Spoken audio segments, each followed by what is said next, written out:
चक्क Fortune प्लाझामध्ये bomb, नागरिकांची धावपळ, प्रात्यक्षिकामुळे खळबळ, अखेर सुटकेचा निश्वास.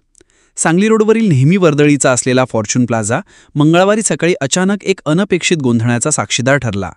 2 संशयास्पद बॅगा आढळल्याची माहिती मिळताच पोलिसांच्यात खळबळ उडाली आणि गावभाग पोलीस ठाण्याचे पथक, अग्निशमन दल, रुग्णवाहिका, श्वान पथक आणि बॉम्ब शोध पथक तातडीने घटनास्थळी दाखल झाले.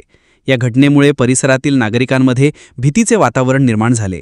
प्लाझामधील सर्वांना तातडीने सुरक्षित स्थळी हलवले गेले आणि चौकशी सुरू करण्यात आली. यामुळे इचलकरंजी सांगली रोडवरील वाहतूक काही काळासाठी ठप्प झाली. घटनास्थळी पोलीस उपाधीक्षक समीर सिंह साळवे यांच्या निर्देशानुसार उपाययोजना राबवण्यात आल्या. दोन्ही संशयास्पद बॅगा बॉम्ब शोध पथकाने सावधगिरीने उचलून निर्जन स्थळी नेऊन सुरक्षितपणे विल्हेवाट लावल्या. या संपूर्ण प्रक्रियेत सुमारे 1.5 तास लागला.